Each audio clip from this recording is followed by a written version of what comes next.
to be successful in life is gaining life experiences, and life experiences are any experiences.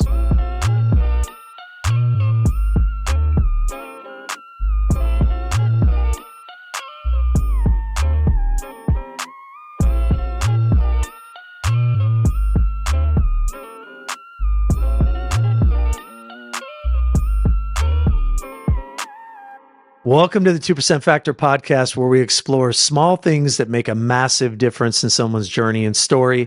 On today's episode, we're excited to have Tyson Apostol joining us. Welcome, Tyson. Good to be here. Yeah. Super exciting.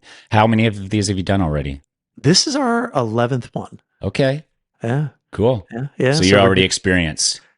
Yeah. We're super, it's been pretty good. I mean, it's, you know how it is. You learn as you get going, you figure it out along the way. Yeah, so I thought it was bold to do a 2-person podcast. You don't have like a backup guy to keep, like if I were here and was not able to really talk because I'm just not good at that, then what do you do? Have you had any of those yet? No. Okay. Yeah. Have you? Yeah. Because I'm interviewing like a bunch of different people.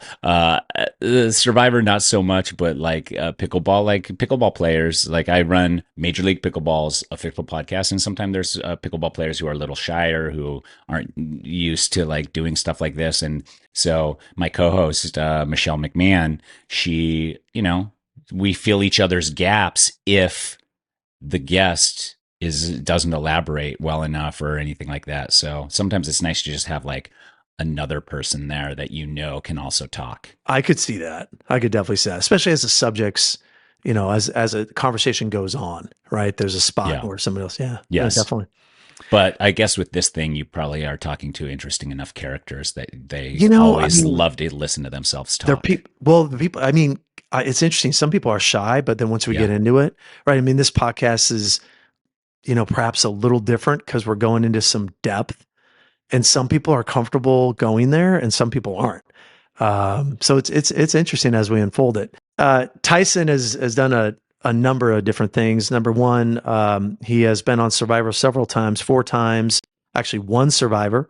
And won it the year that one of my closest friends also was on it. Mm-hmm. Does he still harbor resentment for me? He's actually still upset. Yeah, he's still upset about it. I would be too. I'm upset about all the times I lost. I'm still upset about them. Still upset about them. Yeah. But he won Big Brother. Yeah, so. He is true. He did win Big Brother. Yeah. So he's got something. Yeah. I didn't win Big Brother. Yeah. I don't harbor any resentment for him. All right. Tyson's also a professional cyclist. I was. Right? Yeah. Back in the day, not anymore? Not anymore. Do you cycle at all anymore? No. It's just done. Yeah. I got to a point where I was like, I don't want to do any exercise that feels like exercise. Yeah. I want to enjoy it, and I want to look forward to it every time I go out. And I know that's different for people. Like cycling is that for some people, but not for me. Like it's a grind. Running is a grind now. Even going to the gym for me is a grind. I know people love that. I don't understand why, because it's all sweaty and gross, but pickleball is that for me. And I know there's other activities that I really love, but like, it doesn't interest me to go. I've ridden enough bikes for 100 lifetimes. Well, I'm curious, when you were cycling at that level, was it originally fun and then it went bad, or? It was more fun than what I imagined a corporate job would be. Oh. And I had a passion for it, but not a deep, deep, deep passion for it. Like this was like, I wasn't ever like, this is my calling. I was like, this is the thing that I'm good enough at that's going to keep me out of a cubicle. And that was my motivation many, many times. Riding in the rain and in the snow and in the cold was just like, those people in the cubicle looking out that window are jealous of me, and I would be jealous of me too because I get to do this. But it wasn't so much that I absolutely adored being a cyclist. It was more that like I like this enough that it's way better than the alternative. So I'm actually going to jump ahead, and then I'm going to back up. Where I want to jump ahead to is if you look at your career, right, and you look Mm. at even your mindset when you're cycling, survivor, now host of, I think, the largest pickleball podcast out there. Yeah. You've never really been in the 9 to 5 grind, if you will. Right. Were you intentionally, it sounds like it back in cycling days too. Have you intentionally tried to craft a career path that was outside of the 9 to 5? Yeah. 100%. Like I would live off of $0 all the time. Never went negative really, but and I had all the leisure time in the world. And it was just Yeah. like, I have all the time, but no money, but that's fine because I have all the time to do whatever I want. I was, my dad owns a construction company and I grew up like working construction. My dad was like, we'll always have a way for you to earn money, but you have to earn money. So even from like very early, it was like, you're saving your own money for school clothes, like at 10 or something. Yeah. So you come up in the summer to the job site, sweep up sawdust, clean up the whatever you got to do, and I'll pay you. I mean, this is like in the 80s. So I was like, it was like $1 an hour as a 10-year-old Right. old kid. And I was like, okay. And I could choose to go up whenever, but I was in charge of buying my school clothes. And I'd go up hardly at all, just enough to like save up 60, 70, maybe $100, buy a pair of Air Jordans, and then wear my Yeah. school clothes Yeah. from the last year. Yeah. And when I turned 16, or I was about to turn 16, I was like, Dad, you got to pay me minimum wage now. And he's like, that's fine, but the boss's son gets zero special privileges. You're working full time. You are the example, not the exception. So Mm. you have to come in full time. I will pay you the minimum wage that you're demanding. I definitely was not worth that at the time. Like I would just go and just like burn the clock and just, drag my feet. And I didn't enjoy it. It Yeah. wasn't my calling. Um, And I was like, okay, cool. So I'll work full time and you pay me minimum wage. I love that deal. So I went the first day, whole day, and it was terrible. And so then the second day, I just didn't show up. And my Yeah. dad came home from work, came into my bedroom and was like, hey, like, what's the deal? Like, you're supposed to work full time. We're only in this thing 2 days and you've decided. And I was like, well, I went yesterday. I worked the whole day, and it was probably whole day. It was probably 6 hours. Yeah. Like, like it wasn't a whole day. And I'm like, he's like, so you got to work full time or do whatever. I was like, oh, all right, Dad. But like for me, I've been told two things my whole life, and they're conflicting, but they're both like things that you get taught about work and about being a person and about building character. And one of them is do things that make you miserable because that builds who you are as a person. So Mm. like sometimes you have to deal with shit to uh, come out better at the end. Like Mm. my dad's old school. He's like, the harder you work, the more successful you be. No matter like if you do what you're doing, but then work twice as hard, you're going to be much more successful. And then work harder on top of that, and that will bring more success. And I get that, but like dad, like I hate what I do up there at work, and all I'm doing is looking at the clock every 3 minutes. Like Yeah. I'm just constantly checking in at the clock. When can I go? When can I go? When can I go? And I was like, but if you, as my dad, are telling me that that's what I need to be a better person, to be successful, to do that, then I'm all game. You just got to say, like, yeah, that's the path you have to take. And I will respect that answer. But the other thing I've been taught my whole life is do what makes you happy. And I was And like, those and things those are, are, they're they're in direct opposite. conflict. So I was like, so you tell me, Dad, which one it is. Because if it's do things that make you happy, I'm not going to come to work very often. I'm going to come to work to do the minimum to get my Jordans every year for school. Yeah. And if you tell me to like just, put my head down and get through it and work hard and make that money, then I'll do that too. Like you tell me which one. And So where'd you land? he didn't give me an, he just like, like, Figure it out. you got to figure it out I'm yourself, giving you man. That's, both. You yeah. figure out your own path. Yeah. He was just like, okay, like, figure it out. I never worked another full time day there again. So did you personally land on I'm going to do what makes me happy? Yeah. I was going to do that the whole time unless he told me different.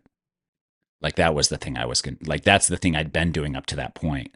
And that's the thing that I enjoyed the most. Like, I didn't mind having nothing or having no money to do nothing. Like, I got to be outside. I got to, have my own schedule and do stuff like that. Obviously, the more adult you become, the less you're able to do that to a certain degree. And everyone's situation is different and stuff. But for me, I didn't mind like that. And so that's how it was. And then I swam in college, got a swimming scholarship, and swam there for like a year and hated it. I grew up mountain biking, all that stuff. My cycling background was there. So cycling and swimming were kind of the two things that I got funneled into. Like, my mom was a swimmer, my dad was interested in cycling, and those were the things that I got the most support in. Okay. And so those were the easiest to pursue. And went to school on a swimming scholarship. Never excited about school, but like, they are like, you're a senior in high school and somebody comes in your classroom is like, only 10% of you will graduate college. And I was like, yeah, right, dude. I could do that easy. And then I get to college. I'm like, oh, it's not about like how easy or hard it is. This just sucks. Like, Right. I'm not like, I was under the impression that it was so difficult that only 10% of us will graduate from 10% of the people who start, or Yeah. whatever the number was. It's that a bunch of people choose not to, and they're like, Yeah. "Why am I doing this?" Yes, Or yeah, exactly. But that's like, all they the don't tell you that in high school. They're just like, challenge you to finish college because that's the next step. right. So I get to college and I'm like, I'm going to prove that number wrong. I'm graduating. College was fun for like the first month. And then after that, I'm just like, ugh. And I did the bare minimum. Like, to keep my swimming scholarship, I had to have above a 2.0 GPA. 4 semester, probably 6 semesters, a year and a half, 6 semesters, I had over 2.0, under 2.2 every single semester, which I think is harder than a 4.0. So this is a pattern. No, that's probably hard. It is harder than before. It's just really skate right in there, like just enough to get it done in order to do the fun stuff that you want to do. Well, it wasn't even fun. It was like to keep getting my school paid for. Yeah, yeah. And then at some point, I was just like, I hate swimming laps. Like, I don't like, it's boring. I'm so burned out on it. And I was struggling because the team was like, yeah, we're going to put you like on red shirt and whatever, And I was like, okay. And my dad could tell I was struggling with it. And he was like, well, let's sit down with a calculator and let's figure out how much time you focus and spend on the swimming team. So let's do all your swim practices. Let's do the hours you have to go to bed early to be able to swim in the morning. Let's do the gym time. Let's do the cross training time. And even like, the meal prep time, or all of the things that you only do because of swimming and how much time.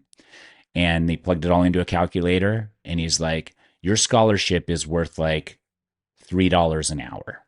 Right. You could go to McDonald's, work half the time that you'd spend on swimming, and make triple the money.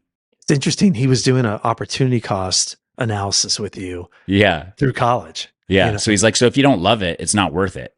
Like, that's how it is. He's like, if you do not love doing it, then it's not worth it. If you love it, we'll support you. We'll help you. If you lose your scholarship but still want to swim, we're here for that. We will help you. But if you don't love it, it's not worth it. Yeah. And I was like, okay. And that was the day I stopped going to swim practice. So I stopped going to swim practice. And then I was like, the only reason I'm in school here is because of swimming. Like, that's the only reason I came to college, was because I was swimming at college. And I was like, and I can see what they're doing here at school. Like, they're funneling me into a career. So like, I'm doing a thing I don't want to do to get a thing I don't want. God. But they're telling me I have to have. Yeah. And so then I stopped going to school. So I want to understand this, because I think there's so many people who can relate to what you just said, right? You're doing what you think you're supposed to do, and then ultimately getting to a You're told to place. do it. Like the Yeah, whole system is telling you to the do it. system's Like, built around telling you this is what you do. yeah, like go to I mean, honestly, college. I feel like until lately, Yeah, there's it's a little more different information. now, Yeah. but like in the late 90s, it was you had to go to school. It's like that's the thing. You're going to college after high school. And I did it like for a little bit, but then yeah, when I realized like it's not what I want, and it's not going to give me the future I want, so I just got to bounce. No plan though. I had no plan at that point. I just like got out of school and went and worked at a ski resort for the winter. So what I hear though from you is that you were a challenger. Like it seemed like you grew up with a mindset of questioning things, of challenging things, of figuring out your own path, being empowered. How did that happen? Is that your parents? Are those core values that you developed at a young age? I don't know because my And is siblings that are all even very right? Do you different. see it differently? My siblings are all so different from me Yeah. as far as that's concerned. And so I don't know. I always just liked having fun and doing things I like to do and having my time be my time. And I was also I had a lot of trust in my parents where I knew that if I screwed up doing a thing that I love to do, that they would help me. Yeah. They had your Like back. they had my back. Like I knew that if I was just like, Dad, I tried to do this thing and it didn't work out and I am stuck. He'd be like, "Yeah, let's figure it out. I'll help you." Like so I think that that safety net of the confidence in my parents that they would be there to catch me uh was probably the biggest factor in all of that. You know what's interesting about that, Tyson, is you're probably the first guest we've had. Like that's a 2% factor moment for parents that are out there. And you think about mindset in terms of what you want to instill in your kids, Yeah. for them to know, I want you to take some risks. I want you to pursue. But Yeah. but but a lot of times it's empty. It's like, yeah, but I also need you to have a job and pay your bills and Well, there is some of that too, and sure. it's like but like inside I knew like that if the bottom fell out, my parents would be there. And that even to this day, it's like, and maybe like I don't even know, like did that come from my it had to have come from my parents in the way they supported me, but it's also probably for some reason like I have confidence in them. And so yeah, so I quit school Yeah. and I went to work at a ski resort, but it was the nicest ski resort. So Which one? that's Deer Valley. Oh, yeah, of course. Yeah, so I worked at Deer Valley, and my roommates were like, "Let's work at Deer Valley for the winter." I was like, "I don't really know how to ski that well. Let's get good at skiing." So it was just like that was the. So I was like, it was an adventure for me to learn how to ski as well as I could in that like 6 months or 4 months that I worked there or whatever, Yeah, that season. and it wasn't full time, and we just goofed around. So that was like, that's a good job for me, Yeah. and I had gotten back into cycling. I had grown up racing mountain bikes and kind of put it on the back burner for swimming when I swam in college. And then I was like, I'm good enough to be a professional cyclist. I should revisit that. But I switched to road racing where there was more money at the time to Mm. be, to earn, and started riding. And I got a construction job up in Salt Lake from one of my dad's friends, one of our family friends, because my dad was like, "You're not working for me because I know what's going to happen. You're just going to like show up." So I was like, Hang out, look "Okay, at the clock all day. yeah, exactly." So I worked for this other company, and the guy was a big cycling fan too, and a cyclist as well. So he like was like, "Ride your bike to work." It was like an hour and a half. Like I would ride from Provo up to Salt Lake every day and then home. And so I was doing that. And because I was doing that, he was like, you can take off a little early if you want to beat the traffic on your ride home. If you show up a little bit late, that's totally fine. No sweat. And so he was like supportive in that way. And then anytime I had to buy new cycling gear, he'd give me a raise to afford the things that I needed to get for my bike. So it was super awesome. Like I'd be like looking at like have a catalog at the time. It was early 2000s. I'd be looking at a catalog. It's like, I think I'm going to get these cycling shoes. It's like, oh, how much are they? Well, if I give you a quarter raise, then you'll be able to afford them after 2 paychecks or whatever. Yeah. So it's like, cool. So super supportive. And then I was winning like all the low end amateur stuff in Utah, but like the way the point systems work is it takes forever to work your way up to become pro. And so I kept asking the officials, like, I want to move up because I'm just winning everything in every fashion. Like I was winning sprints, I was winning hill climbs, I was winning every way I could. And they were like, no.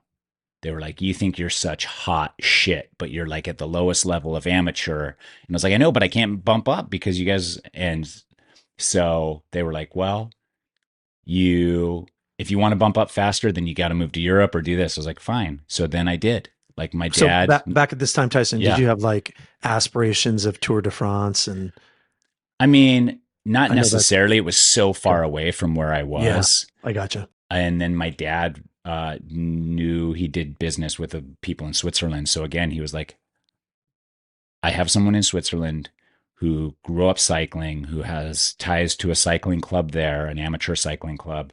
Uh, they'll give you a part time job and you can race amateur over there. And if you don't want to be in school anymore, then we will consider you racing amateur as your school to become a professional cyclist. And you have a certain amount of years where we will support you in chasing that. Yeah, that's the support you're talking about right Yeah. there. Yeah. So I was like, okay, cool. So I literally within like 2 months of that conversation, I had 2 bikes in a box and a backpack of clothes and was on my way to Switzerland by myself, knowing nobody, no language.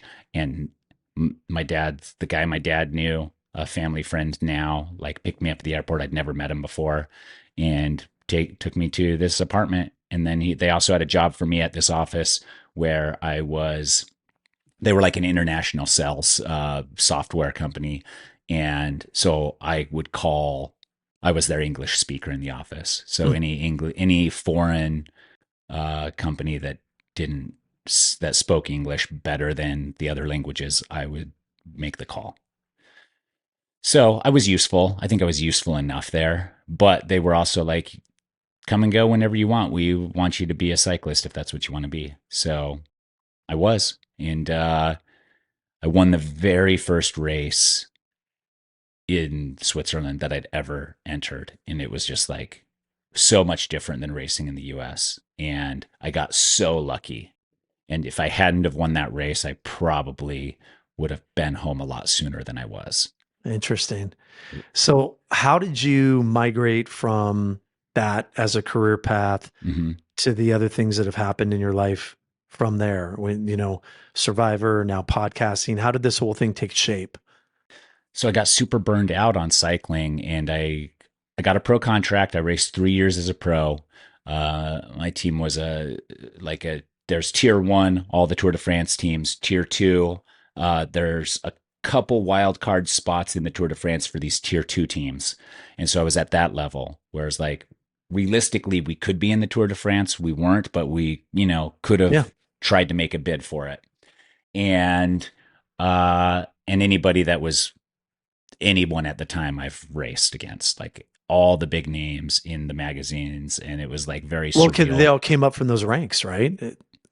Yeah, but the races, all the races on the weekend, it would be all the tiers of the pro cycling world at these races. So I'd be racing tier one teams all season.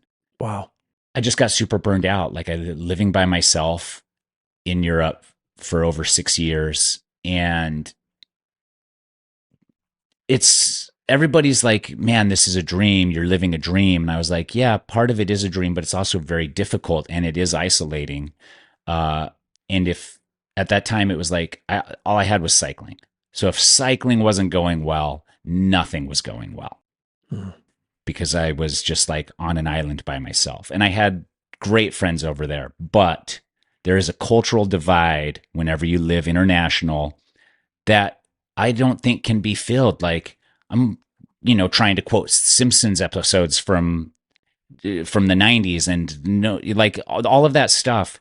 And it's just like, so the relationships seem a little more surface, a little less real or less. Yeah, there's just like There's an almost like a gap absence. in like, yeah, common ground, right? Yes. Yeah. Relatability Yes. and all those It little things is. that make like Yeah. your closest friends, right? Correct. Yeah. Exactly. And it's hard to gain with pop culture, especially being so prevalent.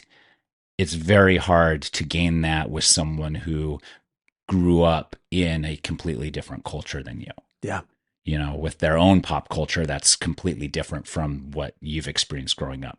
So I made great friends there, lifelong friends, but there's still that little bit of like difference that is just always absent.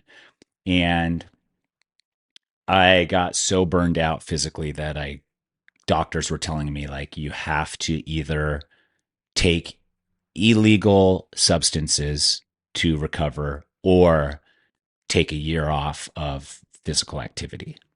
Okay.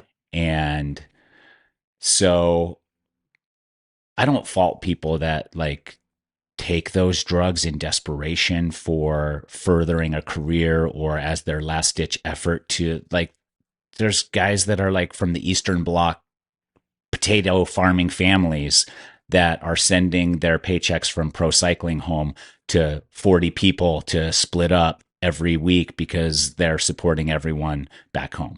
But for me, I was like, I have things beyond cycling I can do. This isn't my last ditch, last hope to have any sort of, success.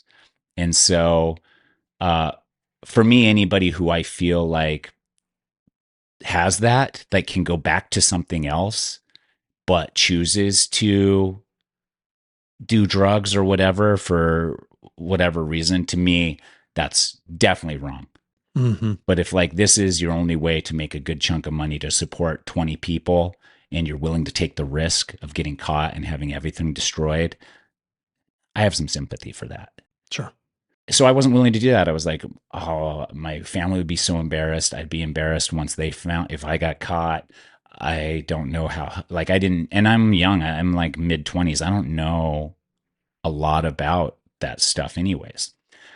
So I came home, and this is like 2007, 2008, and I had saved up some money from pro racing and was just like hanging out. Came home, super excited to live in the US again, super excited to live in Utah again. And all my friends were there. So I just like hang out every night and didn't do anything, worked very minimally and for my dad and just to like to kill time or to make a little extra money or whatever. And my dad was like, you should try out for Survivor. And I was like, Hmm. eh. And my dad's favorite show of the time. So he was like, you should try out. I think you'd be really good on it. And I was like, well, Dad, I don't watch that show. And it's like, I missed the craze because I was living in Europe. Yeah, I was like, I watched in the early days, right? It yeah, just came out. It was, yeah. So I was you're living paying in attention Europe every week to what's happening. Yeah. and I was living in Europe during that time. So I didn't see any of it. I knew of it, but I was like, early 2000s, there's no way to stream that on a computer in Europe. So my parents were super, super into it, their favorite show. And my dad was like, you should try out. And he had gotten like an email from somebody who'd gotten an email from somebody who'd gotten an email from somebody who'd gotten an email from someone in casting. And he was like, just send this email, like an email, and just check in with them and see, tell them a little bit about yourself. And he forwarded it to me, and I was like, nobody gets on these shows, Dad. Like, nice try. And What are he's the like, chances, right? yeah, what are the chances? And he's like, but it's an email. Like, you're literally not doing anything. Every day you're not doing anything, Tyson. It's going to cost you 5 minutes. Yeah, it's going to cost you 5 minutes. And at the time, like, I was still like, should I go back to pro cycling? Should I just recover for a little bit? So I was still riding and I was running with some friends that were into ultra marathons. So I was like kind of dabbling in like long running. And I did like a half Ironman triathlon because I already had the fitness for it. So I was like dabbling in other like things like, should I try something new? And so I was like, okay, I'm going to prove my dad wrong. So I'm going to send this email to this casting lady. We're never going to hear anything. And then I can be like, told you, dad. So I sent this email, and I think it had like pictures of me in my last 3 Halloween costumes. And one of them I was merman, that I had my mom sew this mermaid tail for me. I was the ultimate warrior. And then I was the hairy palmed blind man, which if you understand it, you understand it. If not, have someone explain it to you. And I sent him those pictures and I told him a little bit about myself, like my background. Like I was a college swimmer, went on a Mormon mission, came back, became a pro cyclist, and now, and then I was just like, I kick ass and deserve $1 million.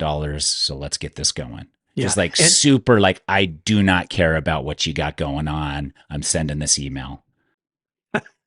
okay.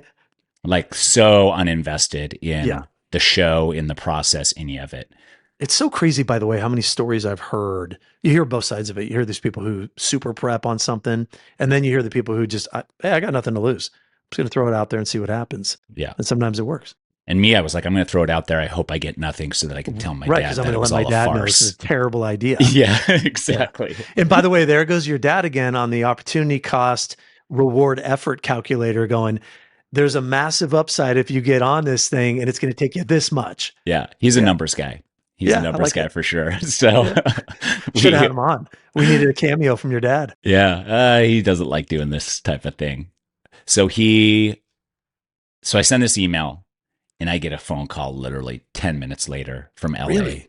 Yeah. On my Motorola flip phone, LA number.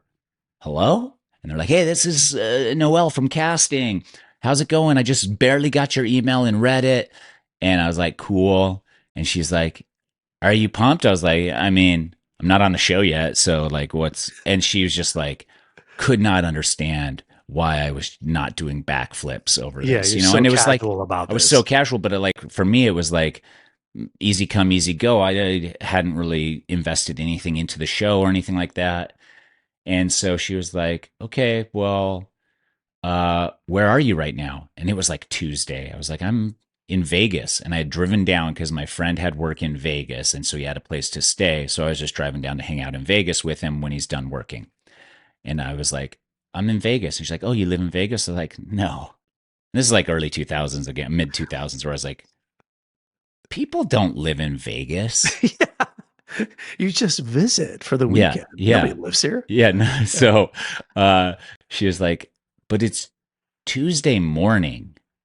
And I was like, yeah. And she's like, why are you there Tuesday morning?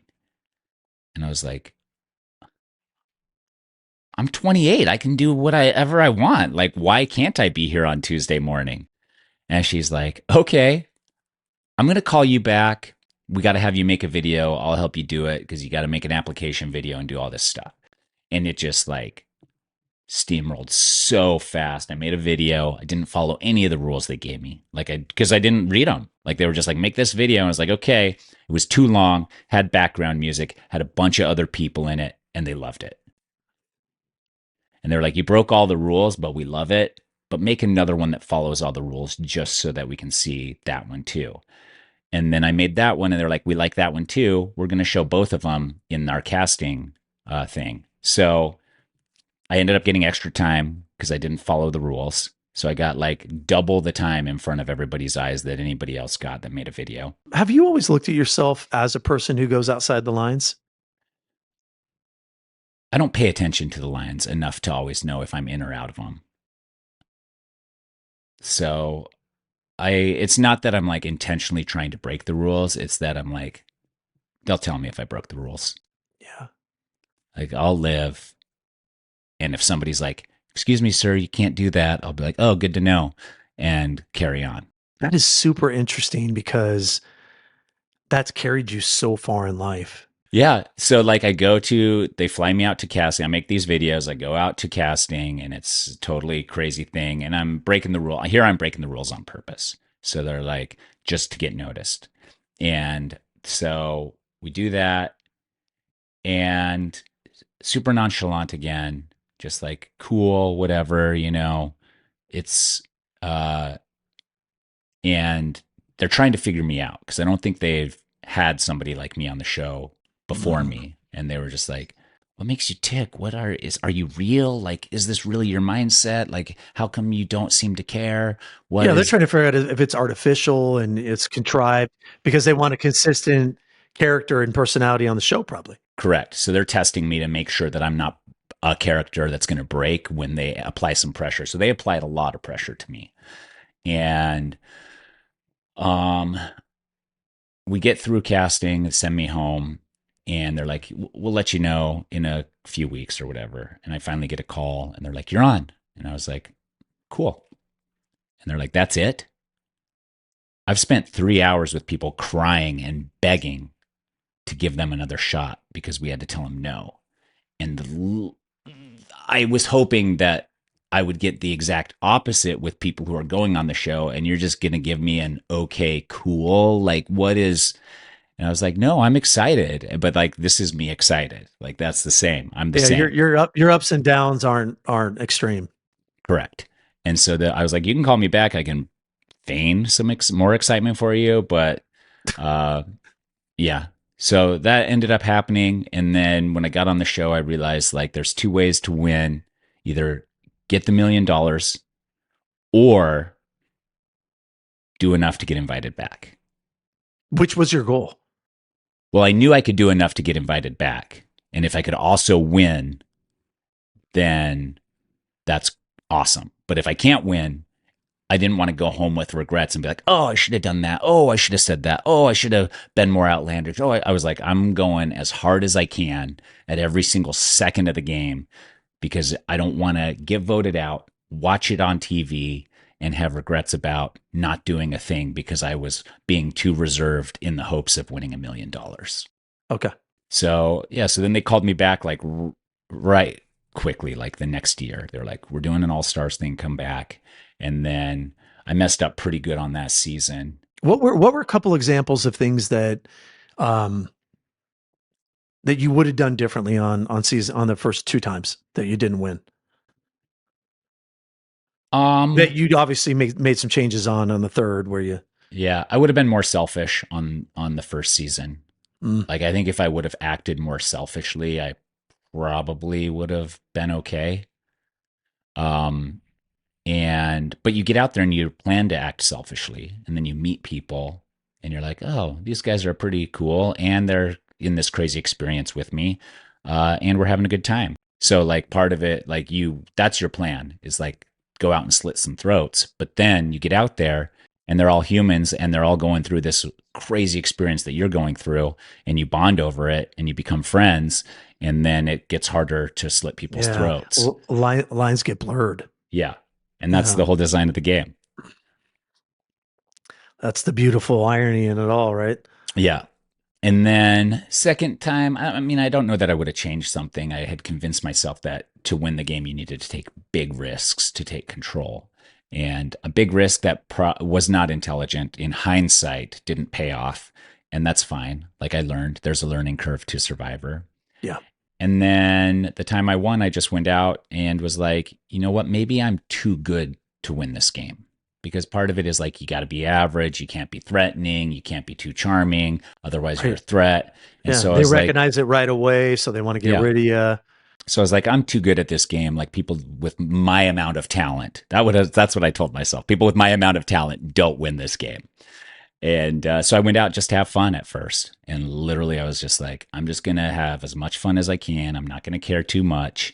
And that's how I played like the first half of the game, maybe even further, until the point where I was like, I could actually win this thing. Like I'm in good position and everybody seemed so, yeah. Was there, when you look back at the winning season, was there one 2% factor moment that stands out for you? One key moment that this critical choice put you in position to win?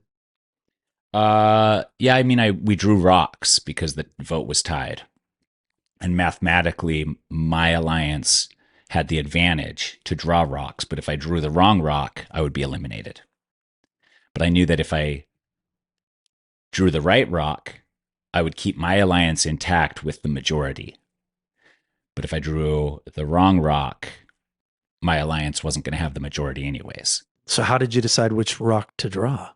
Well, they give you a bag and you just fill around and grab a rock, and then one of the rocks is a different color than the other ones. And when you open them up, the one with the different colored rock goes home.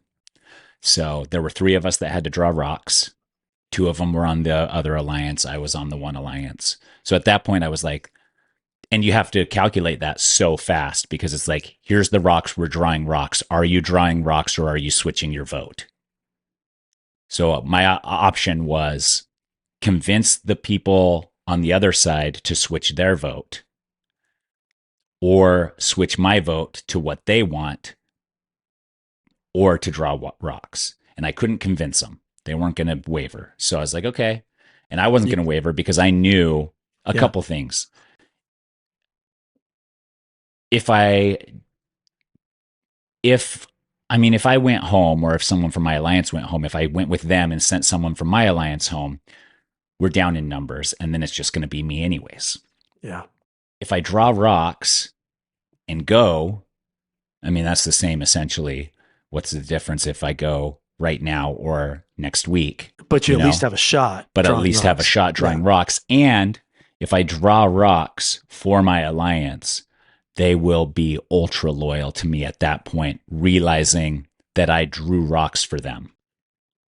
Because I could have just said, yeah, I'm switching my vote. Somebody from my alliance is out of here. So that was really your all in moment right there. Yeah. Everything was online. Yeah. Yeah. So yeah, that was probably it. That's interesting. I'm also curious because you've been, one of the most popular people on Survivor and other things you've done as well. But I'm curious because a lot of the people that have been involved in these different reality shows and winners that over the years, have you noticed a common thread in your mind, the way that you observe things and calculate things? Have you noticed a common thread amongst the people that have won?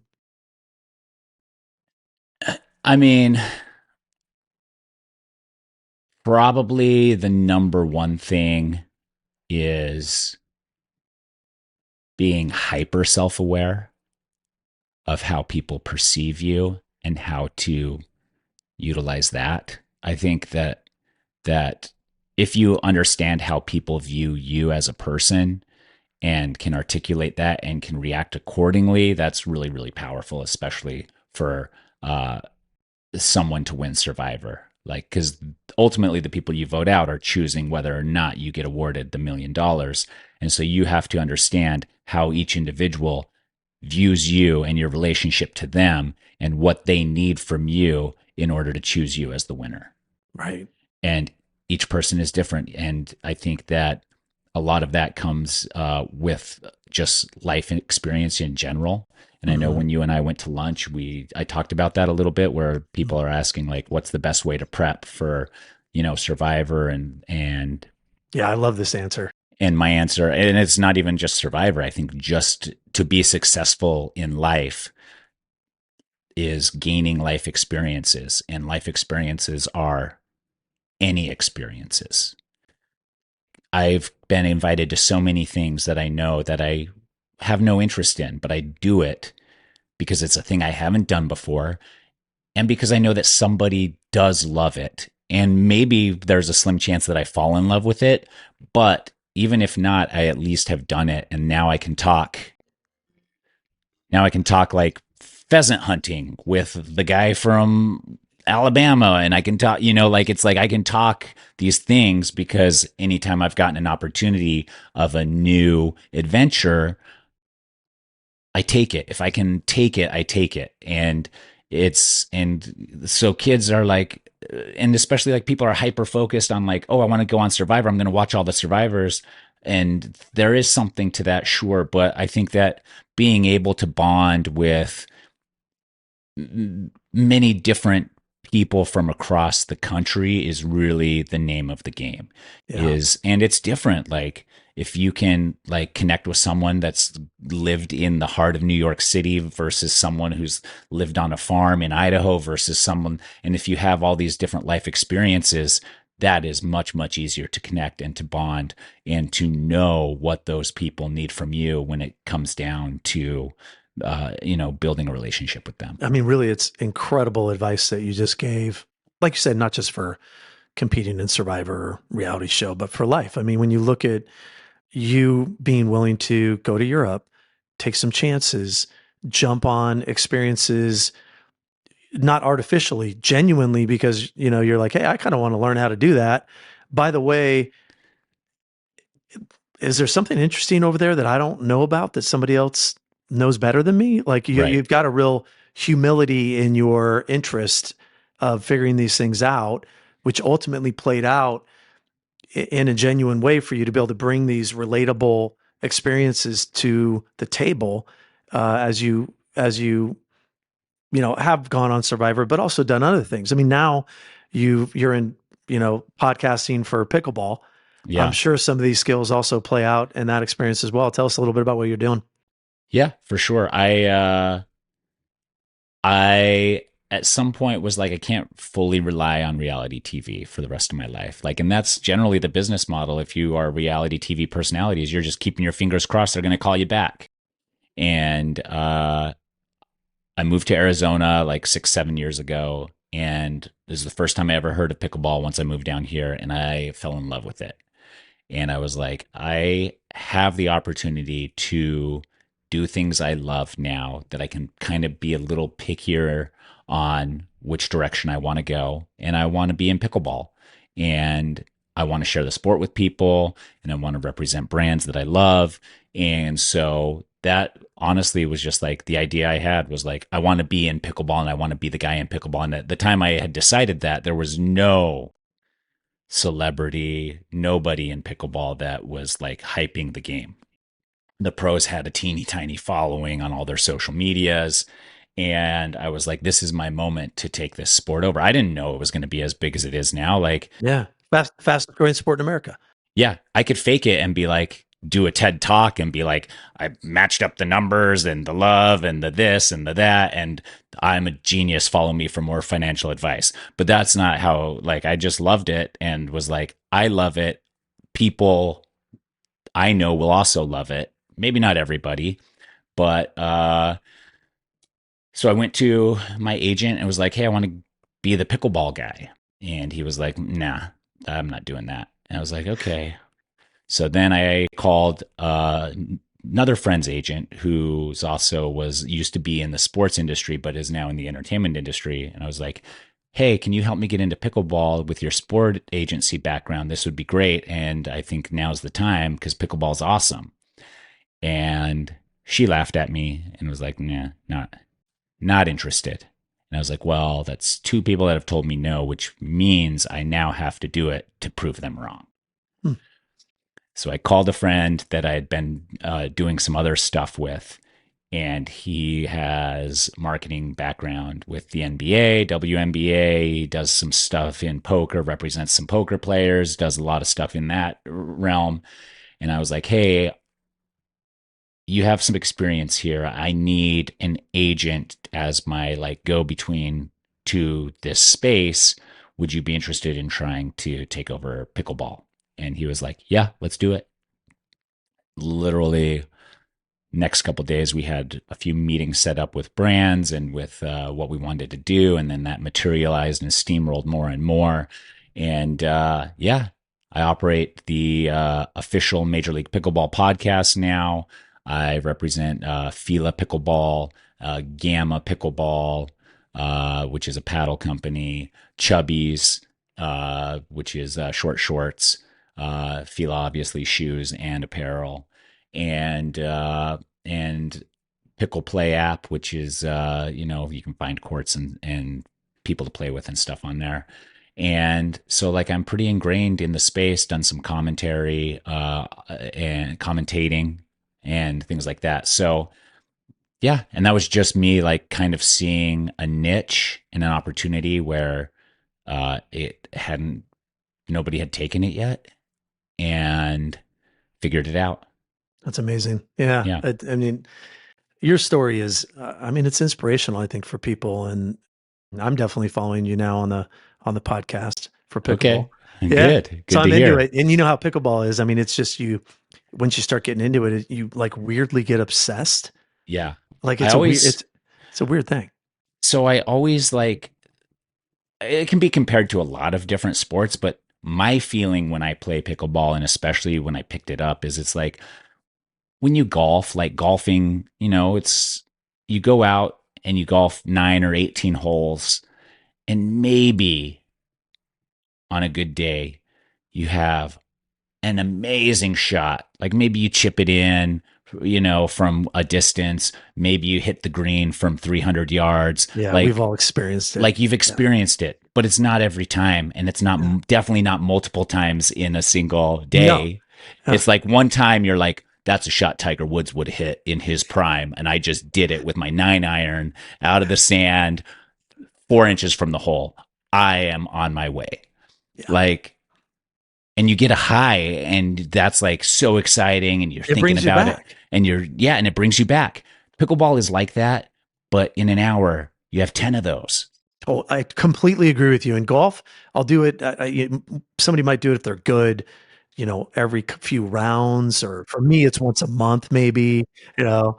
Yeah. But pickleball, I got like 5 shots. I remember what happened today. Yeah. Yeah, Yeah. exactly. And you're It's like, I good. pictured it, I executed, it worked perfectly, and I can't wait to do it again. Yeah. I'll And tell you even this, still, the yeah, first couple times I came home after playing recently, because I got into it fairly recently, I came home and I'm like, all right, that's it.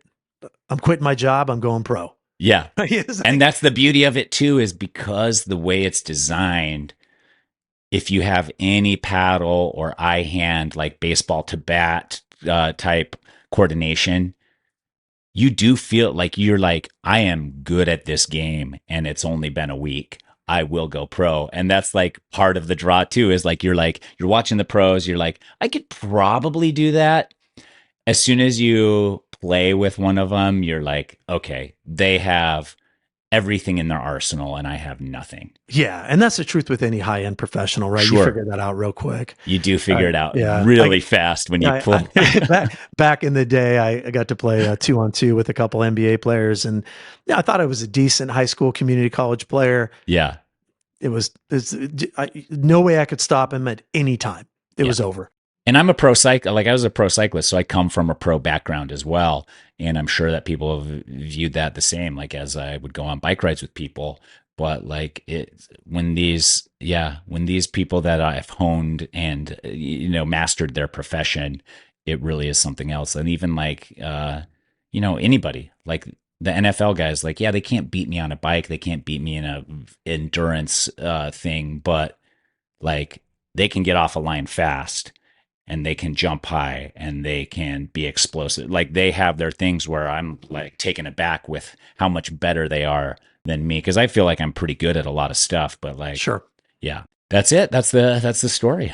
I could talk to you for another hour. It's a really, truly amazing conversation. Let me ask you a question. We asked this question. I didn't warn you about this, by the way. Okay. We asked this question to every guest, and Yeah. I'm really interested to hear what your answer is. When you look back at your journey Hmm. up to where you are right now, and you were talking to your 22-year-old self, right Yeah. back when Tyson was 22, what Yeah. advice would you give to yourself at 22? What would you say to your 22-year-old self? I mean, for what purpose? To make money, or to have a good life, or to Let's just be say you happy? had, let's say you had 30 seconds Uh huh. to say something to yourself in any category. What would it be? Get into the content game. But that's only like one of the, I mean, that's the profession I'm in, is creating content. But if I had Right. started a YouTube channel in 2002 Right. versus now, like you'd be like, I'm watching these viral clips of videos of guys pulling pranks and stuff. I was like, we used to do that with no videos around. Yeah. Like we invented those tricks, and now these kids are making money pulling way less hilarious tricks on people and getting viral hits.